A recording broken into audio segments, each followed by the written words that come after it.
আজ 12টা বছর কেটে গেল, তবে সে আজও বেঁচে আছে আমার হৃদয়ে, আমার কথায়, আমার স্বপ্নের মাঝে। কোনো এক সূর্য ডোবা বিকালে তাকে দেখেছিলাম কৃষ্ণচূড়ার বৃষ্টি ভেজা রাস্তা দিয়ে হেঁটে যেতে। তার খোলা চুলে ফুলের মালা, মিষ্টি একটা হাসি, কাজল পরা চোখে যেন কত স্বপ্ন বোনা। হঠাৎ করেই যেতে যেতে থমকে দাঁড়ালাম।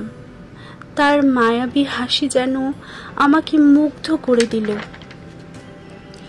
আমি থমকে গেলাম, চোখ ফেরাতে পারলাম না তার থেকে।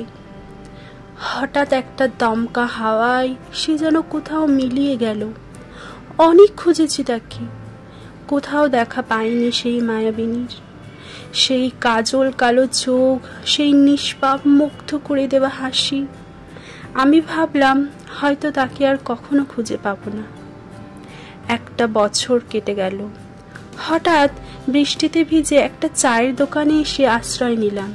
দাদা, এক কাপ চা বলতেই হঠাৎ যেন আমি আবার থমকে গেলাম। সেই মায়াবিনী, যাকে একটা বছর ধরে পাগলের মতো খুঁজেছি, হঠাৎ সে আমার চোখের সামনে এসে দাঁড়ালো।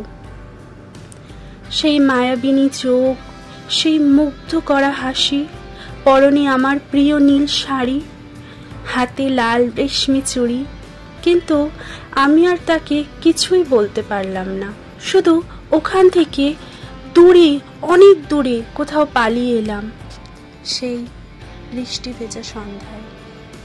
তাহলে বন্ধুরা, গল্পটা কেমন লেগেছে অবশ্যই কমেন্ট করে জানিও। আর যদি এরকমই গল্প শুনতে চাও তাহলে আমার চ্যানেলটা অবশ্যই সাবস্ক্রাইব করে নিও।